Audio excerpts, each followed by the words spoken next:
Avatar: The Last Airbender has a small fan base. It's just not very well known. Now obviously that's a joke because Avatar: The Last Airbender is universally loved by a whole lot of people, and many consider it to be one of the best shows of all time, which is hard to believe since, well, it's a kid show, and generally kid shows aren't very complex or deep in any way. The thing is, however, this show isn't your typical kid show. It's a show that transcended any previous barriers placed upon it. It adds such layers of maturity and complexity to the story and the characters that the show shines like a bright diamond in a field of dirt. Or so I've heard. I first watched Avatar when it came out, and I was but a younger boy. And back then I thought it was fun, but nothing special. I was afraid of the main character being bald, since in my naive mind, cool characters needed spiky hair. I never really watched the full show, only on and off episodes since I watched it after school sometimes. So I never actually got the full story. But I didn't care. My mind couldn't understand what the hype was about anyway, and I forgot about it for many years. Until recently, when it resurfaced again on Netflix and the world went fucking crazy. I put off watching it for a long time because I refused to give it a chance because how could it possibly live up to the hype? I thought I could only be disappointed. But then my girlfriend watched it and recommended it unlike anything she has ever recommended, and so I was left with no choice. I watched Avatar: The Last Airbender. I wanted to find out for myself if it actually lived up to the hype, whether or not Avatar: The Last Airbender is overrated.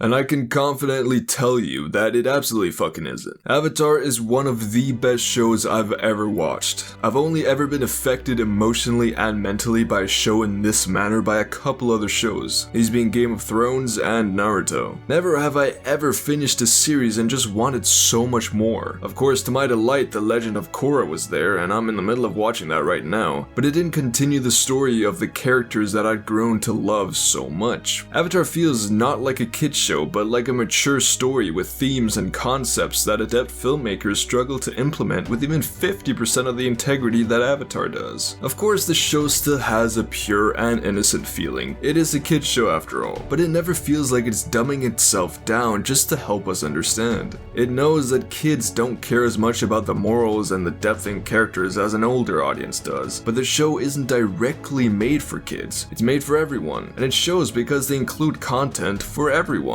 Even the more lighthearted bits are still given some little piece of food for thought. There's always a purpose to what's happening, and I absolutely love that. It makes it so that even during a standalone episode that doesn't really have much relevance to the overall plot, often episodes that act as filler, still end up making me feel some interesting kind of way.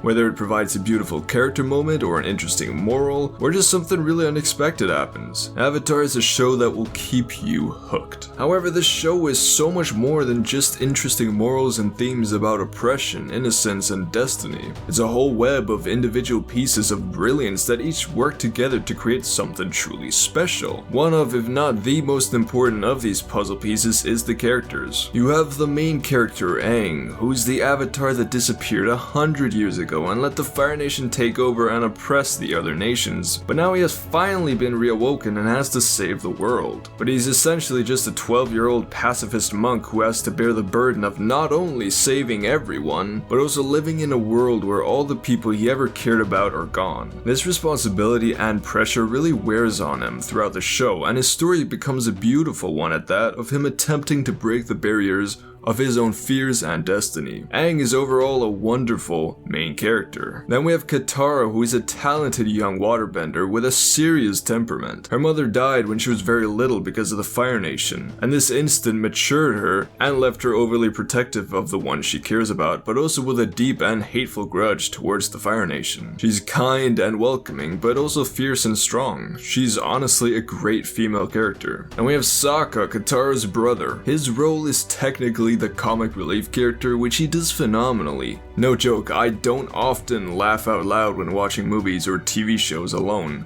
but with Sokka I managed that on several occasions. He's hilarious, but he's also so much more than that. He's a non-bender first of all, But instead of being left behind by the more powerful characters, he punishes all those who underestimate him with his intelligence and strategy. And a little bit of luck, of course. He's a character who starts out quite vain and traditional due to him essentially having to be the man of the village from a young age, which has also left him with some insecurities. But he grows into this leadership role where we really see his bravery. Sokka's arguably my favorite character. And we have Toph, who's a shy, frail little blind girl. But if you for 1 second believe that, then she'll knock you clean out. Toph is the epitome of subversion. She breaks stereotypes like it's nobody's business. Instead of being a blind, helpless girl, she uses her disability to make her one of the most powerful earthbenders in the whole world. She's feisty, short-tempered, insane, but also kind-hearted. Toph is fucking amazing. Uncle Iroh is the uncle we all wish we had growing up. I don't need to say much about Iroh. I love him so much. He's a character with so much pain and confusion in his past, but through all his suffering he gained a wisdom greater than any strength he may have. He's gentle and caring and ends up providing guidance to basically all the main characters, especially Zuko, who by the way I haven't forgotten about. I was just saving him for last. This is a minor spoiler, so you have been warned.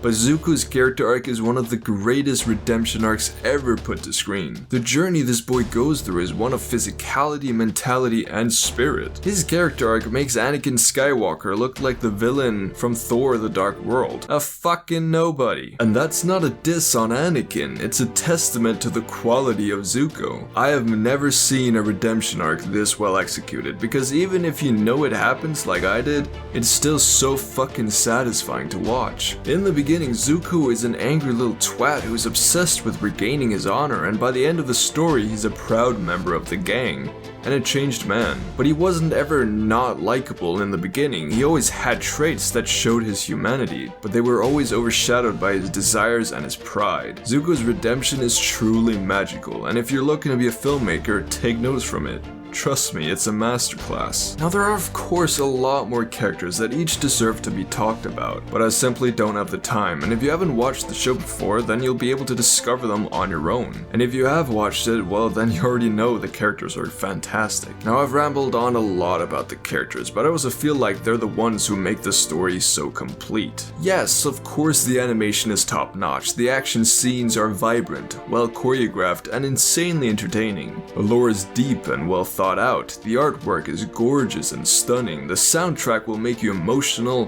hopeful, happy, sad, excited, all at the same time.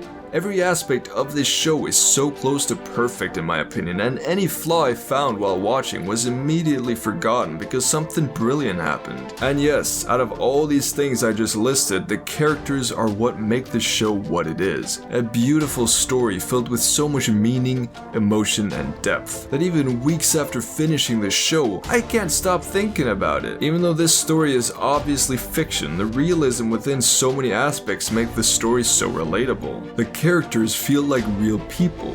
The issues feel like real issues. The lessons learned are morals that we can relate to ourselves. It's a TV show of the highest order, and although it obviously won't be for everyone, it will still have something for everyone to at least enjoy or relate to. For someone like me who loves fantasy and adventure and just generally great stories, Avatar: The Last Airbender is a godlike show. Not perfect, because nothing is, but darn tootin' close to perfect. It's a show that I recommend to anyone looking for something fun and meaningful to watch, who may have overlooked it due to its childish exterior. Trust me, it's wonderful. It's definitely not overrated. It's perfectly rated. It's awesome. It deserves all the credit it gets. I love it. Anyways, thank you all so much for listening to my quick rant on Avatar: The Last Airbender. I had a lot of emotions stored up inside about this show, so I just had to get my views out. This video didn't really bring anything new to the table that hasn't already been said before, I know that, but I do believe this show deserves the credit it gets. But yes, if you did enjoy and you want more videos like this, then be sure to subscribe so you don't miss future content.